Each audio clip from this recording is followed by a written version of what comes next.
Welcome to एकांशा classes. आज हम इस वीडियो में हिंदी साहित्य के अंतर्गत गण, उसके भेद और छंदों के बारे में पढ़ेंगे। छंद में कौन कौन से छंद होते हैं और कौन से वर्णिक होते हैं, कौन से मात्रिक छंद होते हैं और मात्रिक छंदों के अंतर्गत कौन कौन से छंद आते हैं, उसके बारे में विस्तार से पढ़ेंगे। तो वीडियो शुरू करते हैं। गण और उसके भेद। अब गण किसे कहते हैं, तो इसकी डेफिनेशन होती है 3 वर्णों के समूह को गण कहते हैं। और गणों के भेद कितने होते हैं? 8 भेद होते हैं। उनके नाम, लक्षण, रूप और उदाहरण भी बताएंगे।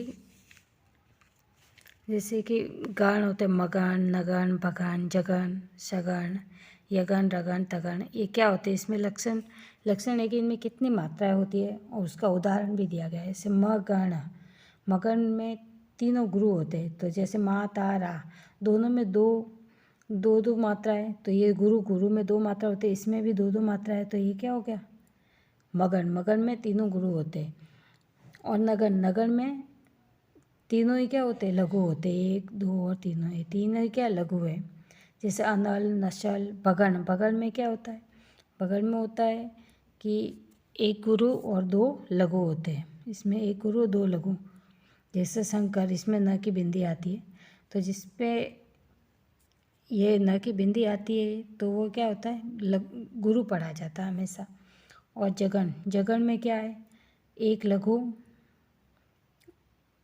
और 1 गुरु, फिर वापस 1 लघु। जैसे गणेश, न में 2 एक ही मात्रा आएगी, तो इसको हम क्या गुरु पढ़ेंगे। ये 1 है और ये 1 है। और सगन में अंत्य गुरु होता है। अंत्य यानी लास्ट वाला गुरु होता है। और आगे के 2 कौन से?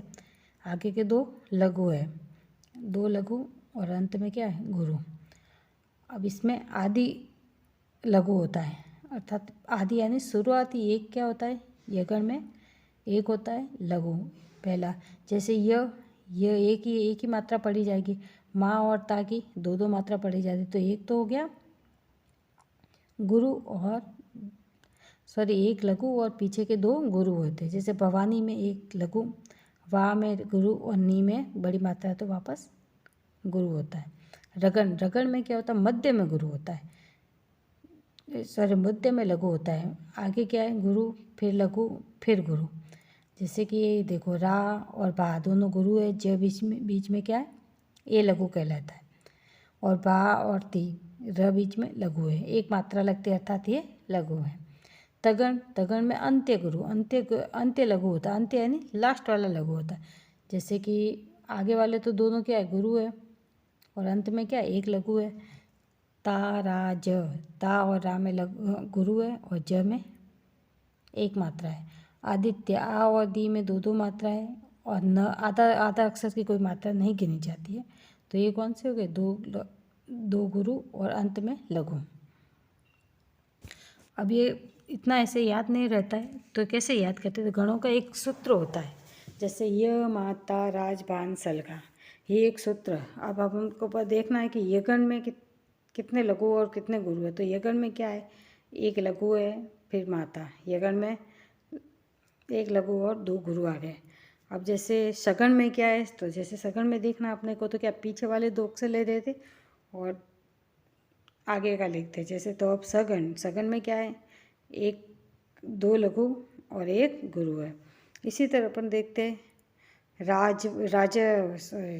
रगड़ में क्या है? रगड़ में क्या आएगा? 1 गुरु, 1 लघु, फिर गुरु। ये ऐसे आप करके देख लेना, आपका बिल्कुल बहुत ही जल्दी से याद हो जाएगा। नेक्स्ट है यति और गति। अब यति क्या होती है, गति क्या होती है? यति होती है छंद को पढ़ते समय प्रत्येक चरण के अंत में अपन कुछ समय के लिए ठहरते हैं, और कभी कभी चरण लंबा हो तो बीच बीच में 1 या अधिक स्थानों पर ठहरा जाता है। ये ठहरने का स्थान या विश्राम स्थल का कहा जाता है वाक्य में, उसको हम बोलते हैं यति। जैसे कि तारे डूबे, तम टल गया, छा गई व्योम लाली। तो यहाँ तारे डूबे, तम टल गया, इन दोनों के बीच में थोड़ा गैप है, विश्राम किया हमने, तो ये क्या कहते हैं? ये यति कहलाती है। और गति छंद के पढ़ने की लय का नाम गति है। जैसे किस लय में पढ़ते, कोई गीत गाते, कोई भी होती कविता होती, तो हम एक लय में पढ़ते, उसको क्या बोलते? गति। उसके पढ़ने का तरीका फास्ट है, धीरे है, कैसे। प्रत्येक छंद की अपनी लय होती है। मात्रिक छंद और मुक्तक वर्णित छंदों में लय का विशेष रूप से ध्यान रखना पड़ता है, क्योंकि मात्रा या वर्ण पूरे होने पर भी यदि गति नहीं होती है तो छंद नहीं बन पाता है। ऐसा नहीं कि कोई जिसमें मात्रा पूरी है उसमें कितनी मात्रा होनी चाहिए छंद में उतनी मात्रा, लेकिन उसका वो जो लय होती है तो हम उसको सही से गा नहीं पाते, तो हम उसको छंद नहीं कह सकते। उसको साधारण केवल गद्य पागी कहा जा सकता है।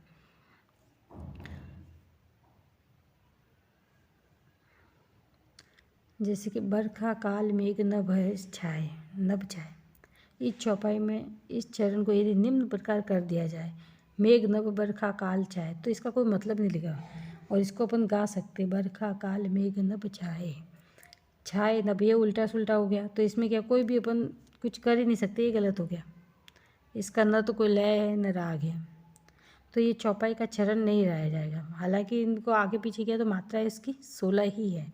ये चौपाई का ही छंद है, लेकिन इसको चौपाई का छंद नहीं मान सकते क्योंकि इसमें लय का गुण नहीं है और नहीं इसमें गति है अच्छी सी। ये छंदों के भी जैसे दो प्रकार होते हैं, एक छंद होता है मात्रिक और दूसरा होता है वर्णिक। जैसे मात्रिक छंदों में मात्राएं गिनी जाती है 1 2 4 जो भी है, और वर्णिक में वर्ण गिने जाते हैं। और जिस छंदों के प्रकार, छंदों को पुनः 3 प्रकार वापस, अब छंदों को वापस 3 प्रकार में विभक्त किया जाता है। समछंद, समछंद अर्थात उसके प्रत्येक चरण में समान मात्रा होती है, वो समछंद। अर्धसम, जिसमें कि जैसे फर्स्ट और थर्ड में समान है और सेकेंड और फोर्थ चरण है उसमें असमान मात्रा है, तो वो कौन सा अर्धसम कहा जाता है। और विषम, जिसके प्रत्येक चरण में जो भी दोहा दिया गया उसके प्रत्येक चरण में अलग अलग मात्रा होती है, उसको विषम छंद कहा जाता है। सम छंदों में समस्त चरणों में मात्रा या वर्णों की संख्या कैसी बराबर होती है, जैसे कि चौपाई और वंशस्थ। चौपाई में कितनी है 16 मात्रा होती है, तो 16 दोनों ही लाइन होती है जिसमें क्या 8 मात्राएं होती है। अर्धसम, अर्धसम के 2 चरण होते हैं, जैसे 4 चरणों में अलग अलग मात्राएं होती है, फर्स्ट और थर्ड में अलग है, विषम सम और समछंद ऐसे होते हैं। जैसे कि असम चरण 2 चरणों में मात्राओं की संख्या बराबर होती है, जैसे दोहा और वियोगिनी। असम में कौन कौन से आते हैं, दोहा और वियोगिनी। जो छंद सम या अर्धसम नहीं होते उन्हें हम विषम छंद कहते हैं, जो न सम में आते और जो नहीं अर्धसम में आते। सम में तो प्रत्येक चरण में समान मात्रा और अर्धसम में विषम चरणों में समान मात्रा होती है। और विषम में होता है कि न तो वो दोनों ही कैटेगरी में या तो उसके प्रत्येक ही लाइन में या जो भी बोले उसमें सब मात्रा अलग अलग ही होती है, वो विषम छंद कहलाता है। 4 से अधिक या 6 आदि चरणों वाले छंदों को भी विषम छंद कहा जाता है, जैसे चप्पे कुंडली। इनमें क्या 31 होती है, 4 से अधिक 6 लाइनें होती है, 31 मात्राएं होती है। इसी तरह वर्णिक छंदों के दो और भी प्रकार होते हैं, जैसे गणबद्ध और मुक्तक। जैसे अभी पढ़ा अपन ने आगे, गण तगण मगण, जैसे कि किसी छंद में 4 सगण है 2 मगण है ऐसे, तो उसको गणबद्ध छंद कहा जाता है। एक मुक्तक जिसमें न गण होते नई मात्राओं का पूरा ध्यान रखा जाता है, इसको क्या मुक्तक छंद कहते हैं। गणबद्ध छंदों के चरणों में वर्ण और साथ ही गण दोनों की संख्या नियत रहती है, जैसे इंद्रव्रजा, वंशस्थ और द्रुत विलंबिका और मंदाकांता और सवैया। इनमें क्या होती है, इनमें सभी चरणों में गणबद्ध चरणों में वर्ण और साथ ही गण दोनों का ही बराबर कॉम्बिनेशन होता है, दोनों की संख्या नियत होती है कि इतने गण हैं, कितने तगण हैं, कितने मगण हैं, कितने यगण हैं और उसमें कितने वर्ण आनी चाहिए, वो सब नियत होते हैं। तो ये वर्णिक छंद भी कहलाते हैं। ये जो छंद है इंद्रव्रजा, वंशिष्ठ, द्रुतविलंबिका और मंद्रकांता और सवैया, ये दोनों ही छंदों में आते हैं, वर्णिक और गणबद्ध दोनों ही छंदों में आते हैं। मुक्तक छंद, अब मुक्तक चरणों में केवल वर्णों की संख्या ही नियत रहती है, उनमें गणों की लघु गुरु कुछ होता नहीं है, इसमें नहीं बताया जाता है। जैसे कि मनहरण, कवित्य, अनुष्टुप आदि, इनमें 32 से कम मात्राओं के और 26 से कम वर्णों के छंद साधारण कहलाते हैं। अब इसमें कौन से मनहरण और कवित्त में कैसे 32 से कम और 26 से कम मात्राओं के छंद को हम क्या साधारण छंद कहते हैं।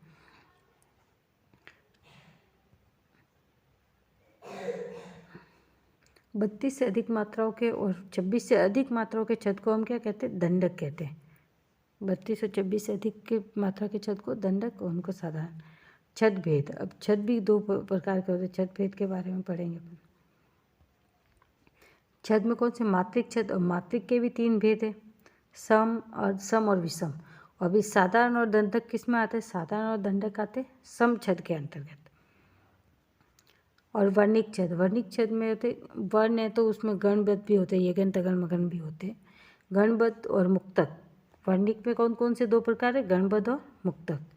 अब इसमें गणबद्ध में सम और सम विषम तीनों आते हैं। सम में कौन से? फिर से सम में देखो साधारण और दंडक छद आ गए। इस तरह से हम आज इस वीडियो के द्वारा छद के बारे में और गण के बारे में, गण कैसे बनाते हैं, गण की मात्राओं का कैसे नॉलेज होता है, एक उदाहरण इस हमने ये जो है फॉर्मूला उसके द्वारा समझा। अगर वीडियो अच्छा लगा हो तो प्लीज़ लाइक और शेयर ज़रूर करें।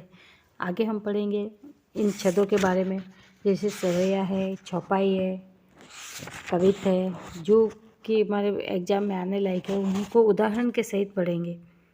मात्रिक, अर्धमात्रिक और सम छदों के बारे में। Thanks for watching.